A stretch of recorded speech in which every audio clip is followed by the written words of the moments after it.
छात्रों नमस्ते। आज हम कक्षा 11 विषय हिंदी के गद्य 8 पंचलाइट जो आंचलिक उपन्यासकार श्री फणीश्वरनाथ रेणुजी रचित कहानी है उसके बाकी के गद्यांशों की समझ इस ऑडियो से प्राप्त करेंगे। छात्रों, प्रथम 2 पार्ट से हमने यह जाना व समझा कि महतो टोली के पंच दंड जुर्माने के पैसे से पंचलाइट यानी कि पेट्रोमिक्स खरीदते हैं और पंचलाइट को खरीदकर पंचों एवं उस टोले के लोग खुशी के मारे फूले न समाते थे। उन्होंने पंचलाइट की पूजा एवं पंचलाइट की रोशनी में भजन कीर्तन करना तय कर लिया। पर छात्रों, हमने देखा कि ऐन मौके पर महतो टोली के सामने यह सवाल यह समस्या खड़ी हो गई कि भला पंचलाइट को जलाएगा कौन, क्योंकि छात्रों महतो टोली में पंचलाइट जलाने वाला कोई जानकार ही नहीं था और ऐसे में दूसरी टोली के आदमी से पंचलाइट जलाकर महतो टोली के पंच जीवन भर ताना या व्यंग्य वचन सुनना नहीं चाहते थे। ऐसे में पंचों ने तय किया कि पंचलाइट किसी अन्य टोली के आदमी से जलाने के बजाय उसे यूं ही हम रख दें बिना जलाए, पर किसी और टोली के आदमी से तो हम उसे जलाएंगे नहीं ही। फलस्वरूप टोले के सभी लोगों के चेहरे उतर गए और पंचों की भी समझ में नहीं आ रहा था कि कैसे या किस प्रकार या किससे पंचलाइट जलाए प्रथम बार, ताकि जाति आधारित अन्य पंचायत या टोली के आगे उनकी इज्जत आबरू बनी रहे और बढ़ जाए। ऐसे में प्रस्तुत कहानी की स्त्री पात्र मुन्नरी जो गुलरी काकी की बेटी है, पुत्री है, वह गोधन के माध्यम से महतो टोली की आबरू बचा लेती है और इन्हीं सारी बातों की विस्तृत समझ आज हम इस ऑडियो से प्राप्त करेंगे। छात्रों, प्रस्तुत कहानी के पार्ट 2 के अंत में हमने देखा कि पंचलाइट को जलाने की समस्या को लेकर महतो टोली के लोगों में मायूसी छा गई। सबके चेहरे उतर गए और टोले के सरदार के घर के पास जो पंचलाइट को लेकर शोरगुल था वह सन्नाटे में बदल गया।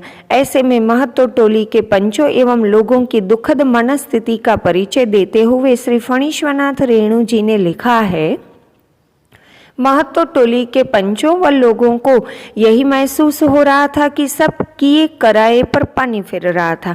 छात्रों, यहाँ लेखक ने एक मुहावरे का प्रयोग किया है, पानी फिरना। पानी फिरना छात्रों अर्थात सब कुछ नष्ट होना, हमारी मेहनत आदि व्यर्थ जाना।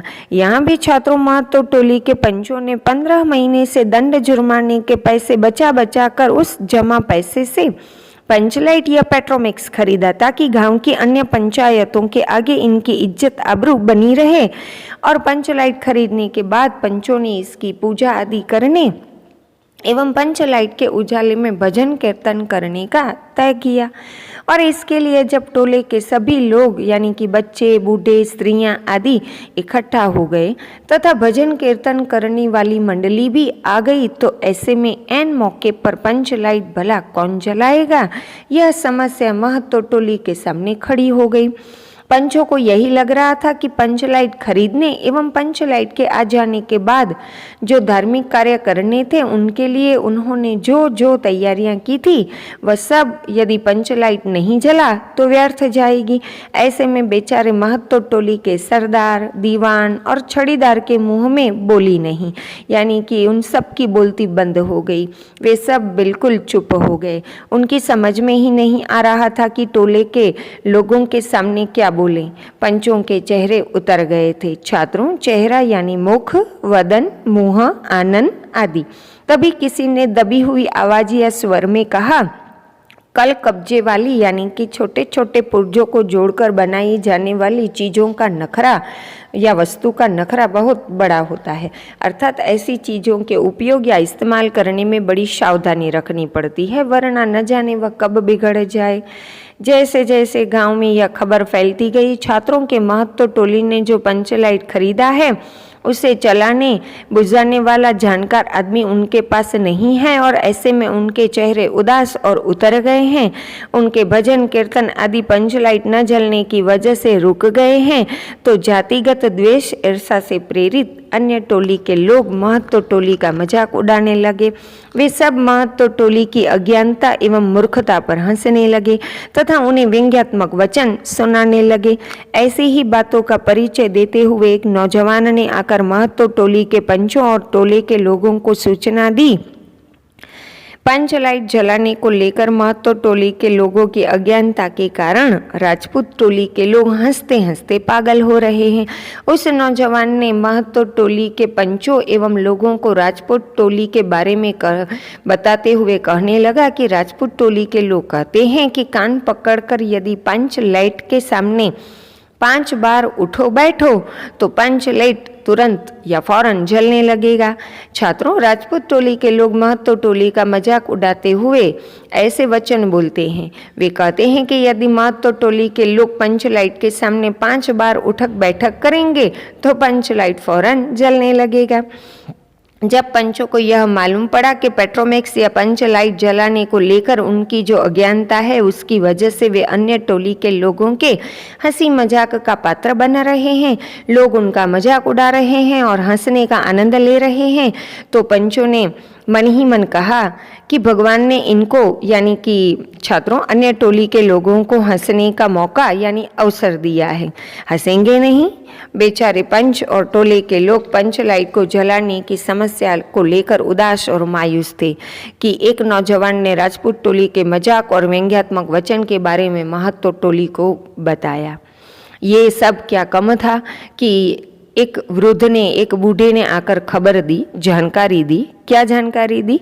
तो रुदल शाह बनिया या व्यापारी भारी बहुत बतंगड़ आदमी है, कह रहा है कि पंच लाइट का पंपू जरा होशियारी से देना। छात्रों, यहाँ प्रयुक्त शब्द बतंगड़। छात्रों, बतंगड़ आदमी यानी ऐसा आदमी जो साधारण या सामान्य बात को भी बढ़ा चढ़ाकर बताने वाला हो या कहने वाला हो। वैसे भी छात्रों, पंच लाइट कैसे कौन जलाएगा, इस समस्या से महत्तो टोली के पंच व लोग पहले ही परेशान थे। ऊपर से राजपूत टोली के लोग भी उनकी भद उड़ा रहे थे। ऐसे में एक बूढ़े यानी कि वृद्ध व्यक्ति की पेट्रोमैक्स के पंप को सावधानी से देने की बात महत्तो टोली के पंचों को और परेशान कर गई। अपने टोले के लोग एवं पंचों की यह उदासीनता और उनके चिंतित चेहरे देखकर गांव में ही रहने वाली गुलरी काकी की बेटी जिसका नाम है मुंडरी, उसके मुंह में बार बार एक बात आकर मन में लौट जाती है।